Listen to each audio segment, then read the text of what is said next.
Hello and welcome to Football 301. I am Nate Tice. We did it. We are here. By the time you hear this, football might be just starting, but it is wonderful that football is just starting. We are going to be talking about week one, previewing a few of the games, a couple of ones that grabbed our attention. That we is me, Nate Tice, and my co-host today in a New York studio. Yeah, very Someone's fancy. moving on up in New York. My friend Charles McDonald, how you doing today, Chuck? I'm doing good. I'm moving on up because I was moving down in a bad way. There's a lot of construction going on by my apartment. And when I say construction, I mean they're literally demolishing the inside of the building that shares a wall with my apartment. It's been bad. Brick. But look at this. I get to sit here in this fancy studio. I didn't have to bring any equipment. They had it all set up for me. I'm feeling good. I'm feeling luxurious. But we're losing the on-air sign, so let's get that. Yeah. Let's get that going in the new Yahoo studio in New York. Yeah, but you also had, because like it's like we all get kickstarted and certain things happen. It's like, oh, it's Labor Day. Oh, that means college football, actual college football, week one, not week 0, which is still never going to make sense in my brain. Then you had a nice tweet, kind of a nice annual tweet. I believe you're going to start doing. Do you want to read it? I feel it's weird if I read your own tweet. So I want you to read this tweet because it prompted some great responses that I think is just a perfect way to kick us off in the show as we start week one. Yeah. So, people who know me and have followed my work for a while, they know I like to sit around in the sewer, basically, just rummage around in the dirt on Twitter. So I asked people like I did the year before.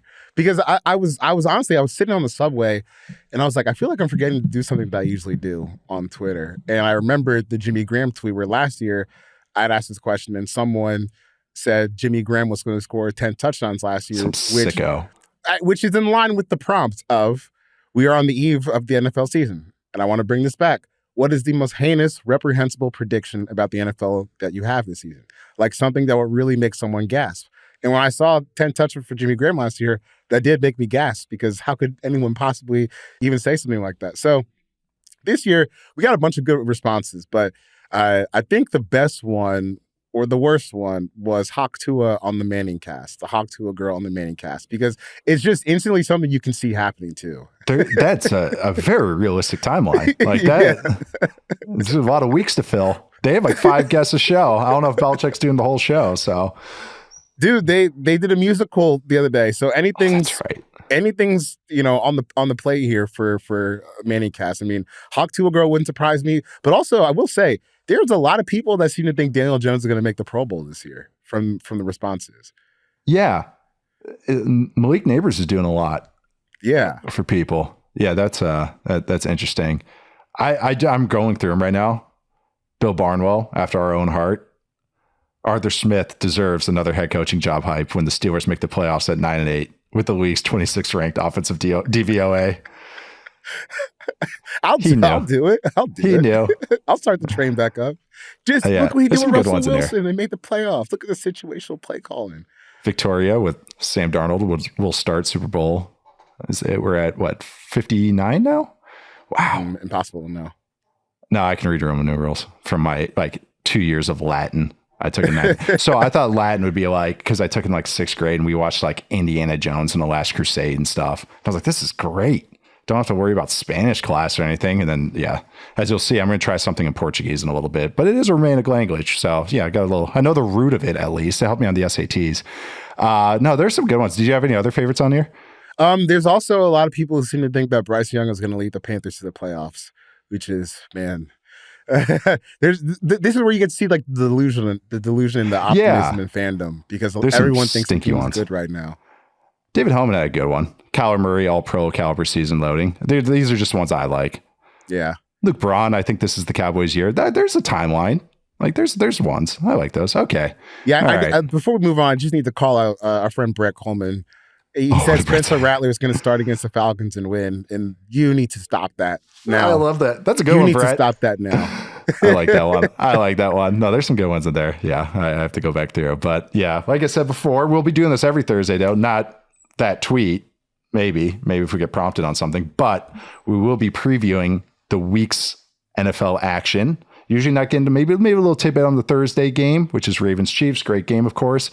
But we will get a Friday game preview this week, and then hitting up usually about a half dozen, 5 or 6 of these things that stand out to us: games, players, trends, anything that stands out. Nice little snack pack of things before we hit the weekend slate of games. So starting off, let's start with that Friday night game in Brazil. It is the Packers technically at the Eagles, who are -2, are favored. I don't know if there's home field advantage that applies here. Probably not. I don't really know how you handle that. Friday night lights in Brazil. I tried to find the Portuguese pronunciation or how you say Friday night lights in Portuguese. And there's 2 that came up. Like the TV show was Tudo pela Vitória. And I was like, sure, I'm going with that. That one's easier for me to say.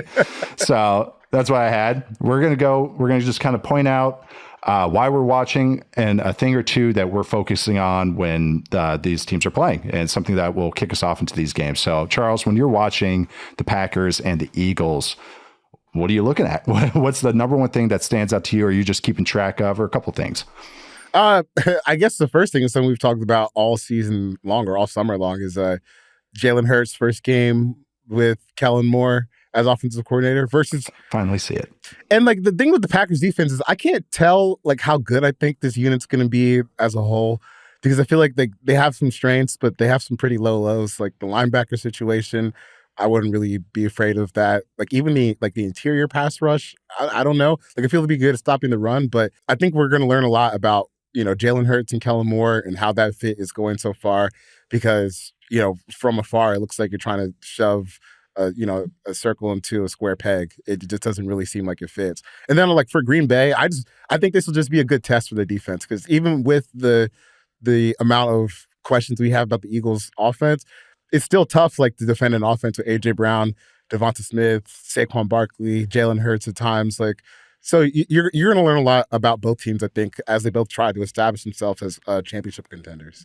Yeah, it's a great proving ground game. Like just to start us off, there's going to be week 1 overreactions, especially a Friday night island game. Are you kidding? The next 2 nights are gonna be insane with the reactions that come from it, but it's fun. I'm excited to watch these quarterbacks. Of course, quarterbacks with stuff to prove in different ways. Jordan Love, is this real? I think it is, but still, you got to do it. You can't just do it once or twice. Jalen Hurts with a new offensive coordinator, like you mentioned with Kellen Moore, that whole offensive system. By the way, first person I've heard ever maybe say a circle peg into a square hole. I've always said square peg into a round hole. Oh. And so that was, I wonder if that's a regional thing. That was new for me. Yeah. Left so brain, sorry. Right brain thing, you said that, and I really piqued me up, piqued my interest. I was like, what was that? But I'm excited, of course, watch these quarterbacks. But what you mentioned, the Packers defense against the Eagles offense is kind of what I'm more keen on watching, because it's going to be the single high defense with the new defense coordinator. Kellen Moore, he's very kind of traditional with how he packages plays. So it's single high, 2 high kills. So it's like if you're 2 high, they run these plays. If it's single high, which is what the Packers run, this is where the box count comes tied in. If it's single high, that usually means more of a loaded box to stop the run as well. That he will kill to more passes or certain types of run, more outside hitting runs. So single high against AJ Brown, Devonta Smith isn't my favorite way to live. Like, that's not like what I want to see, but let's see it. Like, maybe the funkiness gets them. Sometimes if you throw a different pitch than they're used to every week, it can work, but they've had time to prep. Kellen Moore is pretty good at prepping. Watch week 1 last year against the Dolphins defense when they were keeping going toe for toe with the Dolphins offense.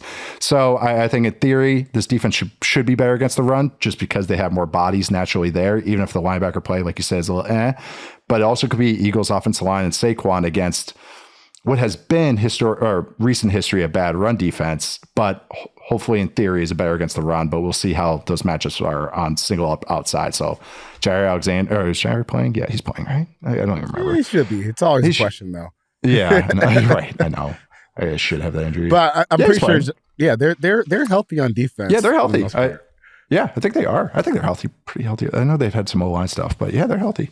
It's no, I know that's a great matchup, man. Like, Stokes is finally back in there. Like DB play should be Stokes on like their receivers is what I'm I'm interested in. Because I feel like that could be a total wild card because he's missed so much time. I know. And he's had flashes, and then it was just, and he missed time. I know. It's good. Yeah, he's another guy. I mean, their DB room, they had all these different guys stepped up, and then they added to it. So that's why they were able to trade guys away in the middle of the season last year. But yeah, this is a great early kind of gauge for these teams as they kind of get into the season. Then we move on to a divisional matchup. We're getting to Sunday now. Wait, hold on. I got one more thing on Packers. Yeah. If I was a Packers fan watching Boston College just beat the absolute crap out of Florida State this weekend, I might be a little bit red flag, because these are the same guys that Jeff Hafley had last year when they weren't doing anything, and they just beat the crap out of a team that even in a diminished state where Florida State is, they still have a lot more talent than Boston College. So did we just get worse? Jump to Hafley? I don't know. He didn't call offensive plays. So, O'Brien. They were a bit more organized than what I saw last year. No, you're right. And when I saw in the preseason, I was like, all right, you always want to just be like, all right, in preseason, you can see what the early install is, if that's what it means by being vanilla. So I was curious if it was that, like, all right, he's back in the NFL. He's not going to just go all single high, And it kind of was. So that's where I was like, all right, this is what you're doing. There's only a couple guys doing it like this. I think some of the blitz stuff's pretty cool, but again, got to see it. And you're going against, again, they'll test Stoutland and they'll test Juergens at center too, and Hurts. You have to, because that's been kind of shown how you attack Hurts. So, all right, moving on to a divisional game, the AFC South, a juicy divisional game. We have the Houston Texans at the Indianapolis Colts. Wow, this is a fun one for week one. We have two very talented young quarterbacks, and CJ Stroud, who had a dynamite rookie year. I think we're all high on him. He looked awesome this preseason. And Anthony Richardson, I'm personally high on him. I believe you are a little bit too, Chuck, but also just at the very least, uber talented, has shown flashes of pretty cool stuff. Interesting defense to go against. Where are you starting with this game? What are you focusing on when you turn on this game? Probably on your multi-view on Sunday. I want to see really just how the Texans' run defense handles. First, it's a tough test. God dang it. Dang it. I wish I was having different notes than you. So I had two things. I had two things. I do too. So, all right, good. One was just the Texans, if the Texans' run defense, first game, that's a tough test, man. This is you're about to get really tough tests. bludgeons, dude. So we've talked about the spine of the Texans defense all season. This is going to be a tough test. Game one, right off the bat, here comes Anthony Richardson, Quentin Nelson, Jonathan Taylor. No rest for the weary. You're not going to get to ease into the season. And on the flip side, it's interesting to see basically if any of these receivers are good enough to get open against Derek Stingley.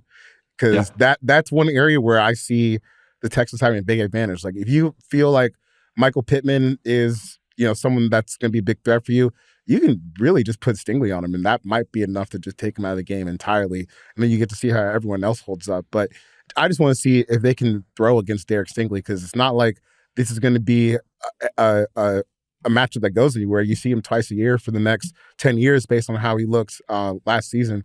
I think that's going to be a really interesting matchup, just as a development for their passing game. All right, do we have anyone that can get one on an elite guy? And we're going to learn that pretty fast. The upside is, of course, with Richardson, but all these receivers, Pittman's more are you just a high end two? How high of a one are you in a real passing game, not just a fine passing game or iffy passing game? And it's just, they're all ideas. They're ideas I like because they're just a bunch of big boy Colt receivers that all of them can run a little bit, and all of them can catch, at least have a catching range. Pierce's hands are a little iffy. He can go up and get it. But I'm actually really excited to watch that Colts run game versus the Texans run defense.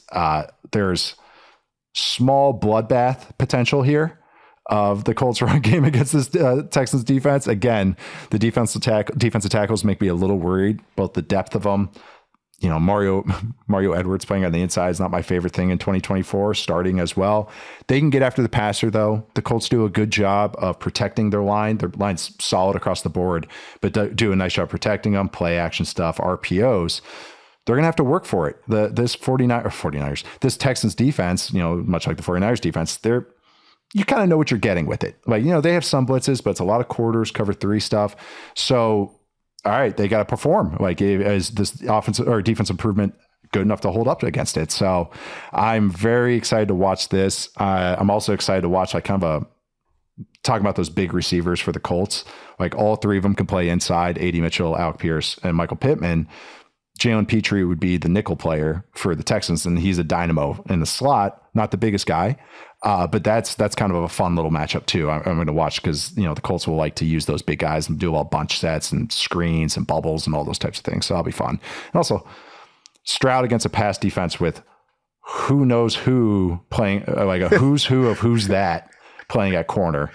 That's going to be very interesting.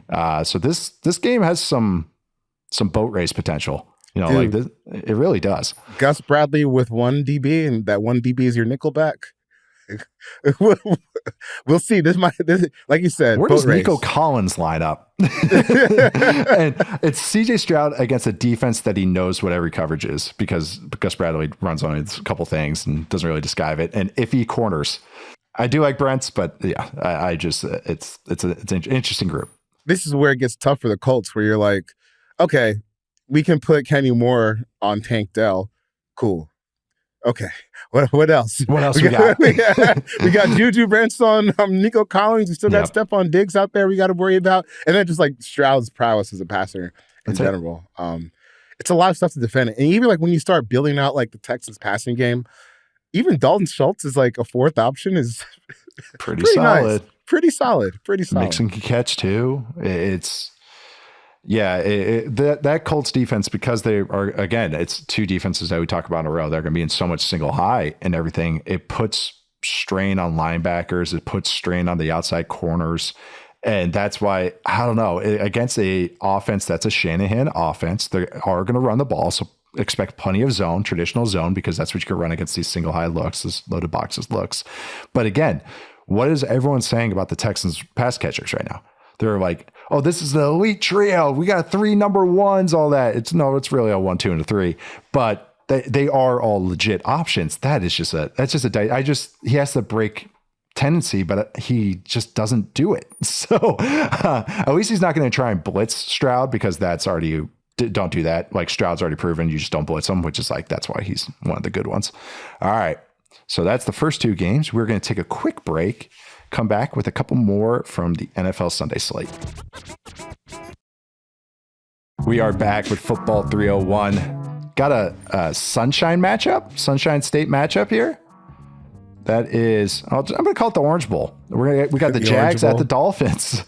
Dolphins are minus 3.5. Early Miami game, always dicey. We'll see how the weather is. Actually, what is the weather in Miami? I'll find it when you're talking.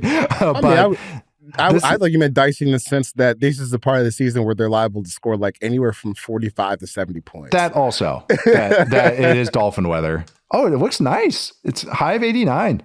That's not bad. Yeah. Humidity in this. Okay, not bad. But that's a very good point. It's good weather when you are watching this matchup, which is pretty fun. What are you focusing on though, Chuck, between the Dolphins and the Jags?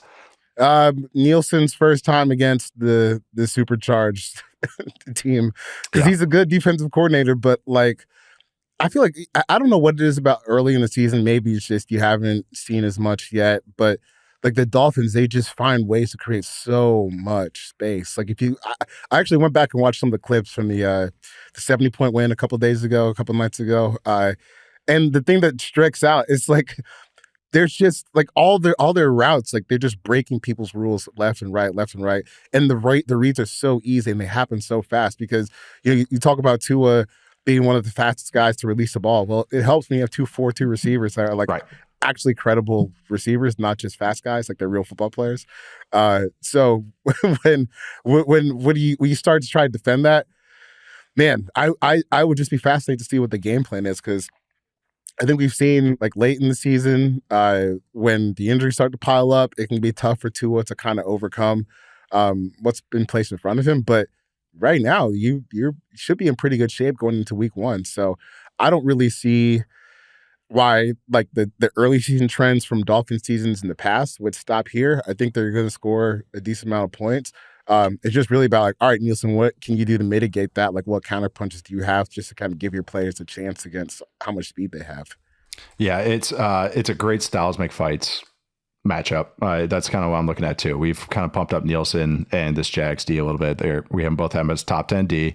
Both had the Dolphins as at the very least top 6, top 7. I think we did. We both we did and Matt did all had the same conclusion. It's like, well, September and October, like hell yeah, November, yeah, and then yeah, okay, and then we'll talk in December. This is week 1. They've had time off. They're fresh.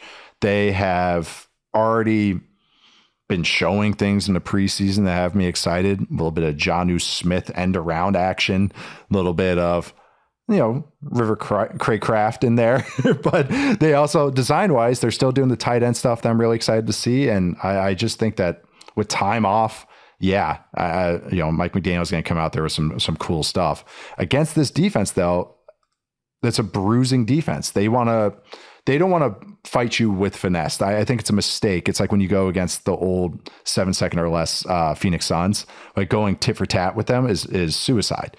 What you want to do is rather, bruise them up, beat them up. That's the classic, you want to be the brawny side against the speed side. So that's what I want to see with all these long guys, how they push the pocket, how they push the outside if they try to hit on those outside runs. What has given this Dolphins offense issues in the past is physicality on the outside.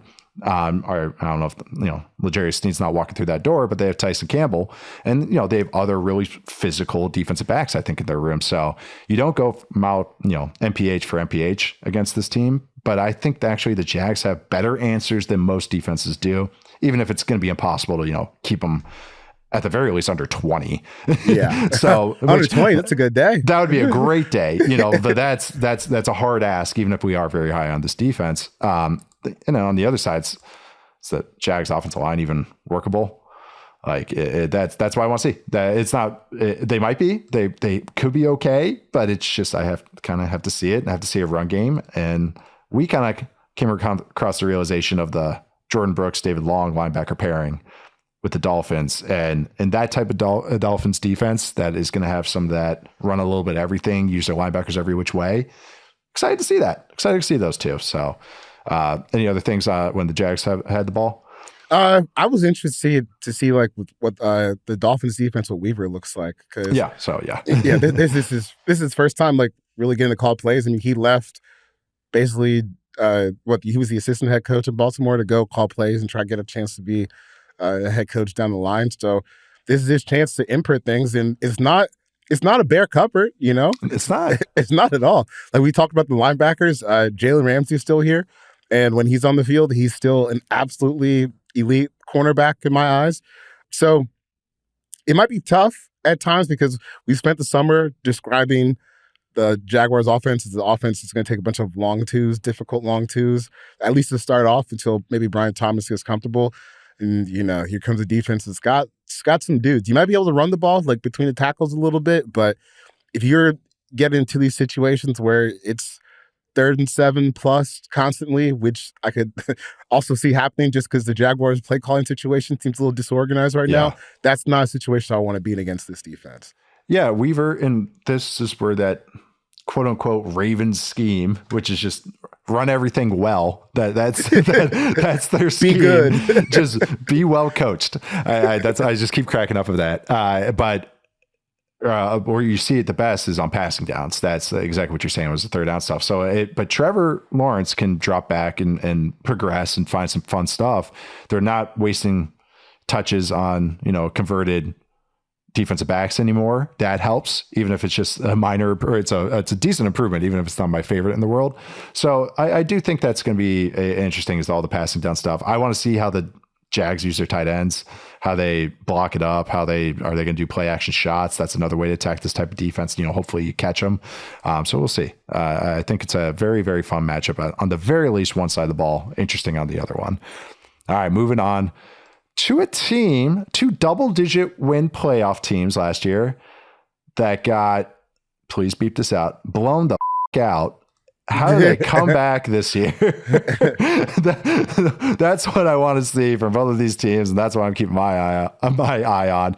But when you're watching Browns Cowboys, Charles, what are you keeping your eyes on? If you at least one of these teams gets to say, "All right, well, our quarterback is good," we know right. Right. Well, I don't know. Actually, I don't know if they know that because they're about to let him hit free agency in a few months. Unrestricted free agency for Dak Prescott is a guarantee. No tag clause. No tag. Oh my God, Jerry. Whatever. So the whole thing with the Browns is it's the same thing that everyone knows. If Deshaun Watson can get back to looking like he did in 2020, this is a Super Bowl contender. But if not, then I don't really see why they should be favored over Dallas. Because based on what we have in front of us with Deshaun Watson, he's played 12 games as a Browns quarterback, and like almost all of them have been terrible, just bad football. I know people say, "Oh, he went 5-1 with Deshaun Watson as a starter last year." Please, just give me a break. Like, watch the games, look at the numbers. He was a bad quarterback in all of them. So maybe like you're just looking at a point where you don't quite trust the rookies on the Cowboys' offensive line. This is a tough matchup with the Browns' defense. Maybe that's where this is coming from. But man, I would feel pretty comfortable taking the Cowboys here. I do think this will be a tough matchup for Dak Prescott, but Deshaun Watson has just been a total zero so far. That I don't really see why he would have much success against the new Mike Zimmer defense that still has Micah Parsons, and we'll be getting Trevon Diggs back.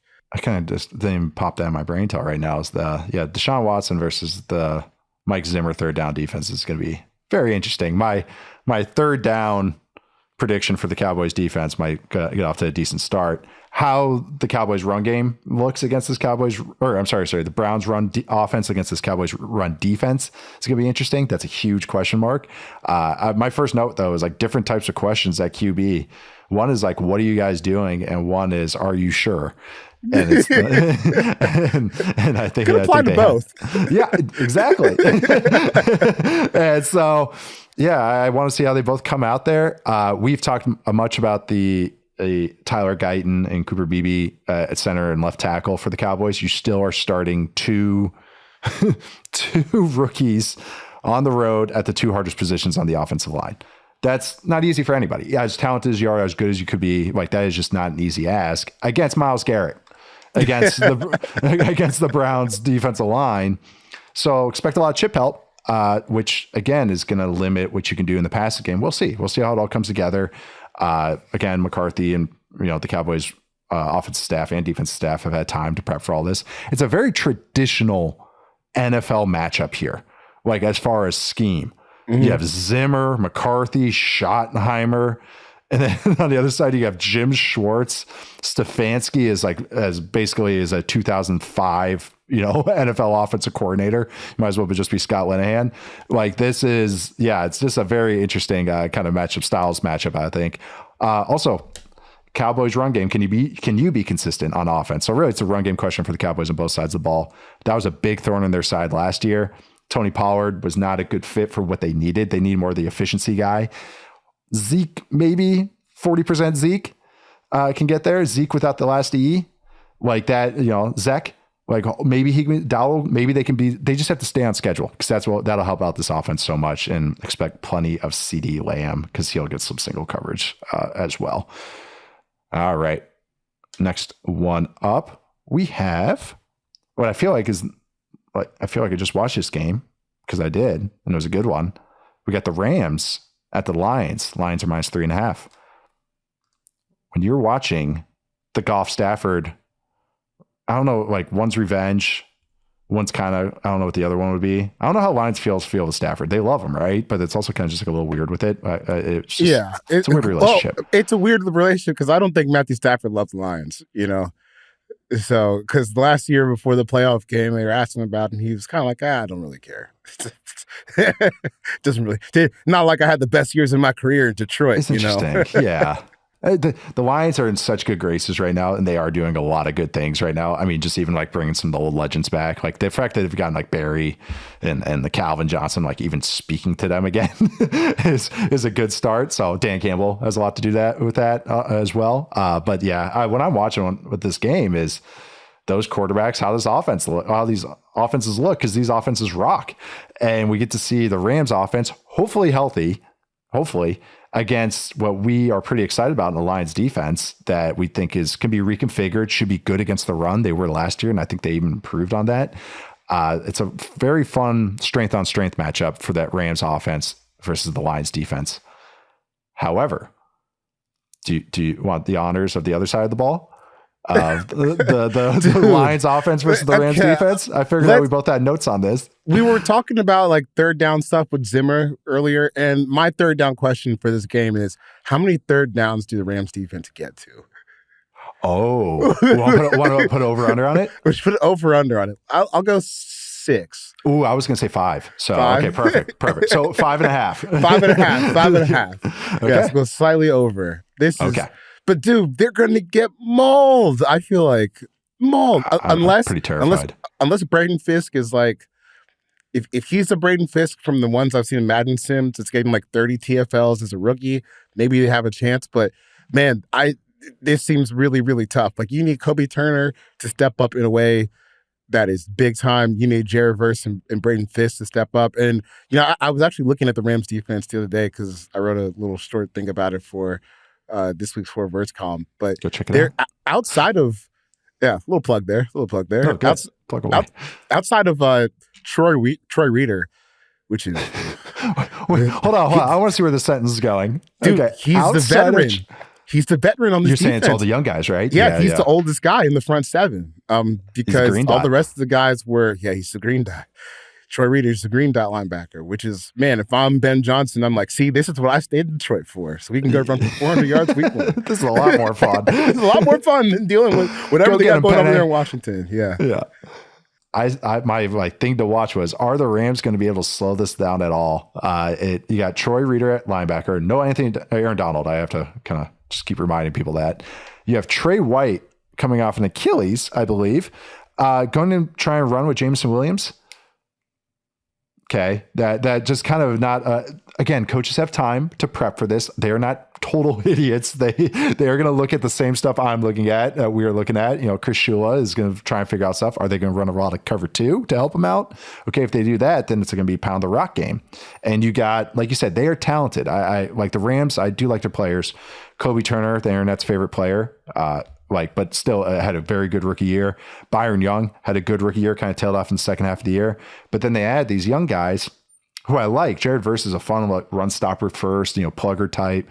Fisk is explosive and everything, but he's short armed. And they have him at defensive end, so I think they're still going to run that kind of hybrid scheme there that they run. But that scheme you can run on, and they don't have the equalizer, which is Aaron Donald. These players might be nice and might have potential, but you got 2 rookies, 2 second-year guys. It's just with none of them with true pedigree, even if they are good players or potentially good players. So against Penei Sewell, Kevin Zeitler, older Kevin Zeitler, former Badger, shout out. But you got Frank Ragnow, you got Glasgow, you got Taylor Decker, you got size. Like that is David Montgomery's not an easy guy to tackle either. No, and then Gibbs is on the outside. Like that, I know it's not my favorite kind of matchup for them, but I am excited about that Rams offense against, the Lions defense and see what the Lions DBs and how they, go toe to toe with that Rams passing game. I think the run games are going to be strength on that side of the ball. But yeah, the other side of the ball could be interesting. Could be some fun rewatches on Monday morning. All right. So we are going to be back in a minute after this break with the Monday Night Football matchup. All right, we are back to wrap this up. We're going to do the Monday Night Football game, and then we're going to do some rapid fire on the rest of the Sunday slate. So Monday Night Football is Jets at 49ers. 49ers are -4. When you are watching this matchup, a little bit of a revenge game here. We got Salah going against his old team where he launched from, which will be fun. But when you're watching this game, Charles, what are you focusing on? Wow, there's a lot here. there's so much here. Other than a particular quarterback, which one? Right, which one? I'll take the easy one. Aaron Rodgers, first game back. It's hey, just because it's easy and obvious doesn't mean we have to skip it. I have to remind myself this sometimes when I want to jump into Tyler Guyton notes. Yeah, it's the most important storyline for the season, maybe, where you have Aaron Rodgers and he hasn't played really since 2022, which was just like an okay year for him. Then he gets traded to the Jets. We all know what happens last year, and now he's back. But here's just the cold, hard truth. Like, he's a 40-year-old quarterback coming off an Achilles. There's no way to know what that looks like because, yeah, he's played enough and he's been good enough where he could overcome this and, kind of readapt this game to his new, his new physical reality, or he could just stink and it's just not good enough because he's just not physically capable enough to play the whole season. There's really no way to know, but you learn quick. You got Nick Bosa is going to be coming after your rookie offensive tackle in a few days, so we will learn really quickly about how healthy Aaron Rodgers is. Yeah, we definitely will. It's a quick kind of like, all right, you guys ready? Like, here we go. Like Tyron Smith has probably had plenty of matchups against Nick Bosa. Actually, right side, left side kind of thing. But Aaron Rodgers is the thing I'm watching too and focusing on because, like you said, it's one of the most important subplots of this season because of the ramifications. That AFC East feels pretty open, and it feels like there's 3 at least good claims at it, and also just it's a battle in the AFC. The only kind of historical precedence for this, and there really is, it's so hard because these quarterbacks are playing older. There's really no historical precedence for this, and the only guy I could come up with a 40-year-old coming off an Achilles star player, I looked at Kobe Bryant, who was 35 when he hurt his Achilles. It was the end of the season, 34. I don't know if anyone knows Kobe's outside the last game. I'm not trying to go after Kobe, but Kobe really fell off. And I know an NBA last guard game where everyone just got out the way and said, "Go score 100 points, bro." Right? Go have fun. And NBA guard is way different than NFL quarterback, but both require athleticism and both require movement and both require burst, especially Rodgers' game, which, was feel and everything, but you still require the movement to move in that spot, from spot to spot. Tom Brady was able to do a lot with not being able to move a lot. Peyton Manning in his late career, Drew Brees a little bit too, but it's still not a 40-year-old coming off an Achilles. That's just, it's just a little bit of a different ask than an ACL, an ankle, all these types of things. So it's just going to be interesting to focus on, especially against a defense that's not an easy ask, but has questions on their own side as well.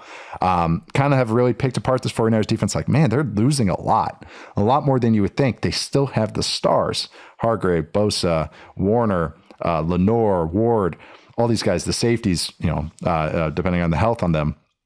They have plenty of good players, but all right, Greenlaw's not in there. All right, they don't have Armstead now, kind of doing some of the dirty work inside and outside. They have solid options, but it's just not the same. It's just kind of the same stuff with the Jets defense where it's good. Jets defense, I think, is going to be good to very good, because they have a little more complete teams and complete units, but it just lost a little teeth up front. And that just has me feeling a little different about how I talk about them. As long as you have Bosa and Warner and those corners, though, that's a great starting point. So, and Hargrave too. But yeah, the Jets, hypothetically, if they're healthy and these guys are playing well, could run on them. Like, they actually have some answers on there, and I think they'll try that a little bit. I'm curious what the target split is going to be for the Jets too.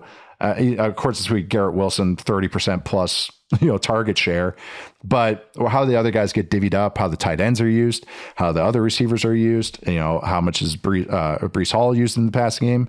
That's another thing I'm kind of focusing on with this. So with the Jets offense and 49ers defense, it really is is this good now bowl? Like, that's kind of how I feel about that side of the ball. And the other one is just, let's just see that 49ers offense and Jets defense is just a great battle because it's just, Saleh, Shanahan, they know each other. We have good players. That's going to be really fun, really complete players that played in their units for a while too. And really, maybe if the fronts aren't the best, they're still very good with the Jets. Quinnen Williams against that interior, hold on to your hat. Hassan Reddick is at $7 million fine money now, still hasn't showed up. And then on the back end, you got Ayuk against these corners, Sauce Gardner, all this type of stuff. Debo doing all the stuff he does. It's going to be, that side of the ball is going to be very fun to watch, though. All right. Rapid fire. All right. Going on to the Sunday games. One thing, we'll go Steelers at Falcons. What you got there? I'm going to go with the Falcons. I just don't think the Steelers have enough juice to score. I mean, if there was a defense they could score against, it might be this one. But this offense, it just feels so limited to me. I'm not really scared of it at any point. I'm more optimistic about the Steelers in a month from now or 6 weeks from now. Their offense, I don't know if they're even playoff worthy, but Russell Wilson's already has a calf, it seems. So he was limited practice, I believe. So I don't think the offense is all systems go yet. Even if I do like where the run game's going to end up, you're playing a lot of young players, a little unproven. We'll see. The passing game still, I have no idea how to picture it. We'll see how this all comes together. I also like the Falcons on that side. All right. This one I'm very excited about. We got Cardinals at Bills, -6.5. This is a little bit of a football 301 bowl. What do you got for this game? I kind of think the Bills blow them out. I don't see how they stop Josh Allen from scoring. I agree. I think the Bills. I went on Matt's show or did the show with Matt at the Fantasy Film Room. Make sure you check that out. And I was talking about the Bills' run game and really pumping it up, but it's really doing it for me. I think they're going to pound. I kind of came with the bully spread was the phrase I came to. Yeah, and just the Keon Coleman is a nice power slot. Dalton Kincaid, even if he's not like gonna block at D end, I don't know. They can do some fun things with I think that personnel, and I think the run game really makes sense. And this is not even including Josh Allen. So yeah, that and the addition of Ray Davis, the other receivers are good blockers. Mac Hollins is there, your guy, Mac Hollins, but he's there to Desmond block. Ritter's guy, Mac Hollins. Yeah. Oh my God. Right. He's there to be a de facto tight end. Like, so him and Kincaid can do some inverse stuff. Him and Coleman can do some inverse stuff. So pretty fired up about that Bills offense, and Cardinals defense is funky, but not good yet. Cardinals offense though, that's gonna be fun. That's gonna be fun. I'm with you though on the Bills. That's a sneaky tough test for the Bills secondary. If I were betting man, I Cardinals cover, but that's where I go with it. I would go next to, we go Titans at Bears. What are you looking at here? This is tough. I think I would roll with the Bears to just win outright, but I think it's going to be a tough game. Only because it's Caleb Williams' first start, right? So like it could go supernova, but these are still NFL players that he's playing against for the first time, and you're going to have to get used to how that works. But I'm excited to see the Bears defense because they should eat the face of this Titans offense based on what's going on in the box. You got a second-year quarterback and an offensive line. While I think there's potential, you should say, if you're the Bears front, we should have success against this today or week one. Right. And this is a Montez Sweat game. Because even if he's going against Latham, he actually matches up okay with Latham because he can match him strength for strength, but he also lines up against the right tackle, which is still petite for her.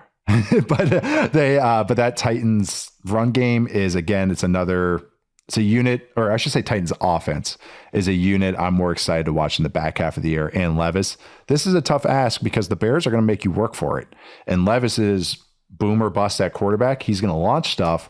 This is a defense that kind of like, it could work if you push it over the top, but they're going to dare you to do that, and they can punish you because they got a lot of good players.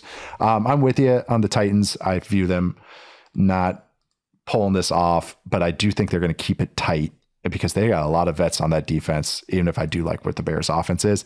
And you got Jeffrey Simmons going against Jenkins, and then two kind of quasi NPCs that quasi NPCs. I want to go. What's the step up from NPC? Would it be like side character? Level 1 character.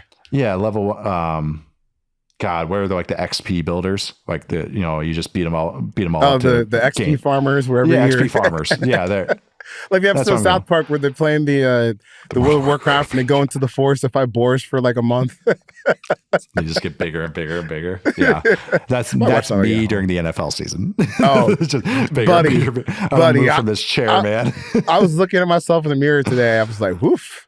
Always. I'm into make sure you shave before you do a show season because the jowls can't handle any beard right now, any neck beard right now. All right, moving. Yeah, cardio's got to get picked back up. All right, next on we got Patriots at Bengals. Bengals are -8.5. Patriots, Bengals. Where are you at with this, Chuck? I watched Jacoby Brissett in the preseason. I don't need to say anything more. Look, he had a fun run, but clearly he's the guy that's going to need the players around him. Doesn't quite have that just yet. So, even though we look at the Bengals defense and say, maybe there's points where it's kind of weak. I don't think that this Patriots offense, in the manner that's currently set up in, I don't think they can really take advantage of that. So maybe when you put Drake May in, it'll turn a little difference. But Jacoby Brissett, he's on a bad streak right now and doesn't really have the infrastructure to help him get out of that. for the Patriots to live in this game, they have to pound the rock. And I'm optimistic about that run game. We'll see. They're still, as everyone knows, reconfiguring the offensive line and figuring out the best five and doing all that. I am more bullish on them than most people, but that bullish means 23rd best offensive line in the league. That's bullish. Right. But this Bengals defensive line run game is not really the scariest one, run defense. So they can maybe, feel decent about themselves. But like you said, I got to see how Brissett plays and whether the Mayo arm starts playing. That's really want to see. How healthy does Burrow look as well? This is not an easy defense to go against. Wouldn't be my favorite week 1 defense to go against. And last year, I know Belichick's not there, but there's a lot of same people there. This Patriots defense, they made Jalen Hurts and that Eagles, they showed the warts early for that Eagles offense. So are they going to do that a little bit the same for the Bengals? I don't know if they can get all the way there, but I think this might be a little tighter. All right, next up, one quick, what would this be, an asterisk from earlier? The Colts are +3 at home. I do like that, by the way, and if anyone cares. But anyways, get on to the next one. One that near and dear to your heart, NFC South battle, Panthers at Saints. Saints are -4. I don't. Ugh. Right. No, gross. This is not. This is nasty. I'm sorry. No. Stay away. Like if you are looking at this game and you're hovering over, like, am I going to call that hotline, buddy? Because this is a stay away. That's what I would say.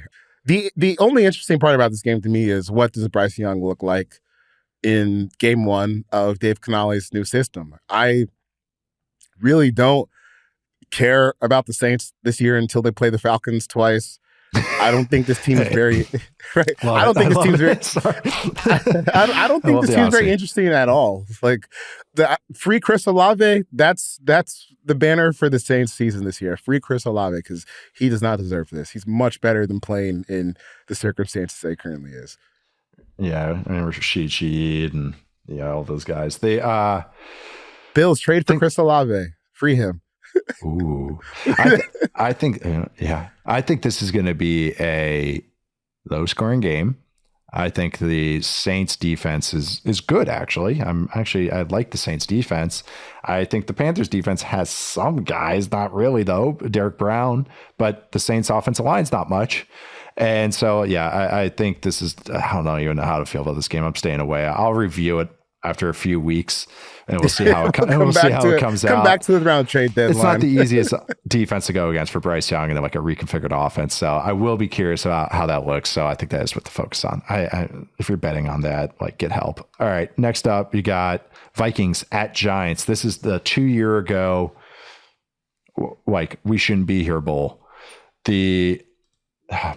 Giants are the other home team that are not favored. They are +1.5. I am taking the Vikings if I were betting this. Charles, how about you? What are you feeling about this game? Nostalgia. This was the first game I covered in person ever. First NFL game. Really? Vikings Giants 2019. The Vikings absolutely demolished the Giants. I don't remember who was. No, that was the next week when Chase Edmonds went off against the Giants. But the week before, Adam Thielen had a good game against the Giants. Okay, and I remember I talked to Adam after the game. But this one, I kind of like the Vikings to smash here. Like, am I going crazy for thinking that? Because it's a fun matchup, but it's a fun matchup. But are you kidding? Daniel Jones versus Brian Flores?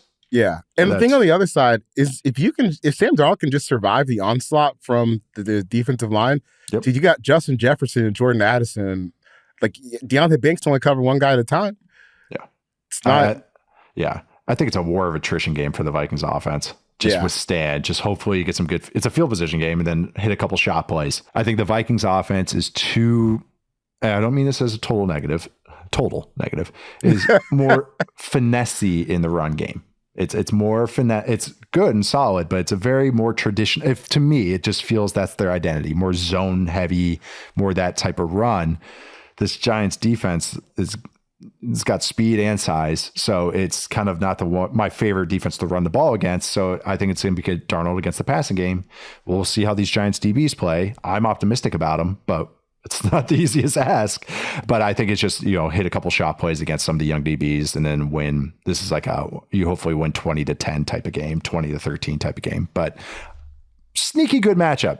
Vikings offense, Giants defense. All right, moving on. AFC West, Raiders at Chargers, which should be a home game for the Raiders, essentially. How you feeling about this game? Herbert said he's good, doesn't have to wear anything, and then the NFL said, get on that injury designation report. People in Vegas need to know. They need to know that you're questionable, that you were limited practice, apparently. Well, dude, have you seen the SEC is going to start doing injury reports too for conference games? I mean, like, might as well at this point. Let's just, let's lose the facade of all this. I agree. Because last week when Trevor Etienne was suspended for the DUI situation he had over the summer, they asked him this week, is Trevor going to play on Saturday? And Kirby's like, I'm not sure. I can't really answer that right now. But next week, when they have their first conference game, he has to say, if someone asks him when Trevor Etienne is going to play, he has to give a truthful answer. So interesting. Gambling money's here. It really is. It really is. Oh, man. I know that if anyone wants to know why, just dig. Just do some digging. You don't have to dig very far either. No, you don't. It's right here. It's right in front of us. Right in front of you. Wait, why does the NFL care about injury reports so much? Why are they? Man, these pregame shows were really focusing on weather.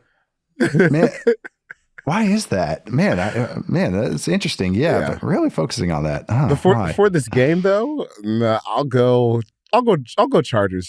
Just as a nod to Herbert. I here's how I feel about this game. When the Chargers offense is on the Raiders defense, I'm locked in.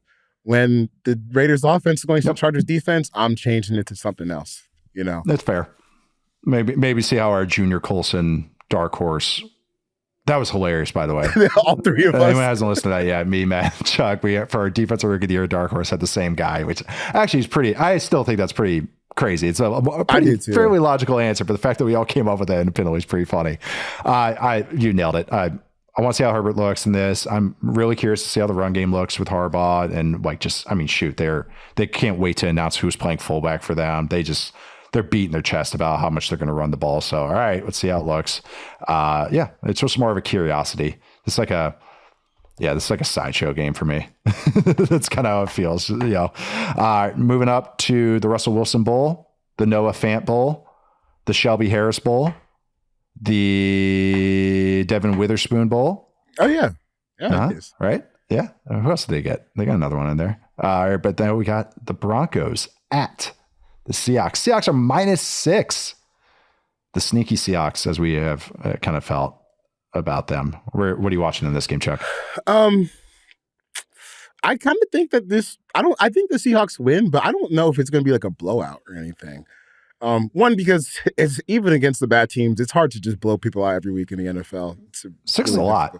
6 is a lot. It feels like a lot here. We've talked so much about the Broncos offense, but I'm interested to see what this defense looks like against a new look Seahawks offense. Patrick Surtain just got paid. And I think when we were going through their depth chart a few weeks ago, you start looking at their defense like, this is not the worst unit in the NFL. They don't have too many S-tier players. Like they have. We're turning face on Broncos fans right now. That's right. The team we've digged the most, the Broncos, one of, and then the team that we've like really come around on, the Seahawks, and we go, -6 is too much. Wait, it feels like a little bit too much. Only because I do think there's avenues for the Broncos defense to have success here.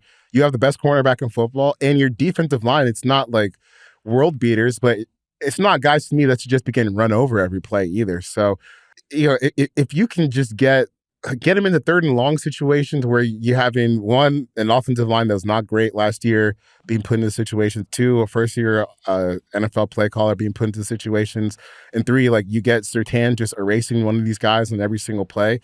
There's room for success. The flip side is just, can they score enough points to keep it close? That's the only thing I go. But I do think that Seahawks offense, Broncos defense, there's room for the Broncos defense to play well there. Yeah, I do too. And it's Sean Payton, and they're going to be good in the run game. Like I I saw the vision. I knew the vision, and then I resaw it this preseason, and it's just like, oh yeah, you're going to just bully the F out of teams. Like that is what they're going to go for. The Seahawks have some personnel up front. I want to see what McDonald plans for, and what they how they use their guys. How does Byron Murphy look? How does just a lot of their guys look up front, and just how the linebackers look? How do they use Witherspoon? Mention him again, but even guys like Julian Love, you paid him. All right, is he a good player for you? Like, is he actually a needle mover again? And yeah, like you said, it's kind of the Seahawks offense, Broncos defense is kind of a interesting bowl. Interesting matchup, I would say. And I'm optimistic about the Seahawks offense, but like you said, it's a good test for them to go against. I'm very interested to review this game because I want to see how Bo Nix played. I want to see how the Seahawks looked overall. So yeah, this is a sneaky fun game. I feel like they just always play each other for some reason. There's a Peyton Manning versus Seahawks game that's burning my brain. Not the Super Bowl, regular season matchup they had. I think after that Super Bowl, that's always just stuck in my brain because we stole some plays from them. All right, next up, we got Washington at Tampa Bay at the Bucks. Bucks are -3.5. This is the last one. What are you watching in this game, Charles? The back of my eyelids. What? No. This is a sneaky fun one. It's a sneaky not fun sneaky one. Fun. It's more like it's sneaky fun for the wrong reasons to me. Yeah, schlocky. Because I kind of expect the Washington offense to just get bludgeoned by Tampa Bay, and that can be fun within its own right. Right. I think it's a win-win. It's like if they handle themselves against it, then it's like, oh, okay. If they don't, then that's a blitzing defense against any rookie quarterback is just always is always just a little bit of a fun watch, no matter who it is or what it is. That's all I'm watching is Bulls. Yeah, Bulls defense. A little bit of Graham Barton versus the Commanders interior like that. I want to see how that Tampa Bay interior offensive line looks, how that new run game looks against what I think is the strength of that Commanders defense, which should be the interior guys. So that'll be fun. It's a good little test for them. Yeah. And the other side is just how Daniels, Cliff Kingsbury and the offensive line handle Todd Bowles, which is just always an interesting thing to watch. Wow. We went from, let's go from 5 to 6. Let's just run through all of it. We'll go 15 out of 16. Sorry, Ravens, Chiefs. This will be hearing this as that game's going on. So I'm sorry, guys, but I do think Chiefs cover. All right, but excited, Charles. I the cover too. Yeah, okay, yeah, it's gonna be fun though. We'll see, but it'll be fun. Guys, thank you so much for joining us this off season, if we will call it that, because I feel like training camp is a season in itself. And thank you for joining us for this season, for the regular season. This is just week 1. We'll be here every single Tuesday and Thursday. Tuesday to recap the games, Thursday to preview the games. Let's get going. I'm Nate Tice. You can find me at Nate_Tice. Where can they find you, Charles? Find me on Twitter at 4verts, where we will be posting the most insane, hot take 1 minute by minute reactions to every single game. Oh yeah, that happens this week. What cartoon gifs or memes you got? Oh, I've got a bunch of saves. Get some in the holster. Yeah, got some. Gonna bring some oldies out. Got some new ones. We're in good shape for the season. I got called out for my Simpsons memes, and I you know what? I'm doubling down on the bit. You should. It's all I got because I got them I can, think of it. I've watched so much. It's better to be your age than not be your age. Right. I know. I'm wearing a 7-Eleven sweatshirt. That's what I feel like I am my age. I'm wearing just straight gray shirt, gray pants.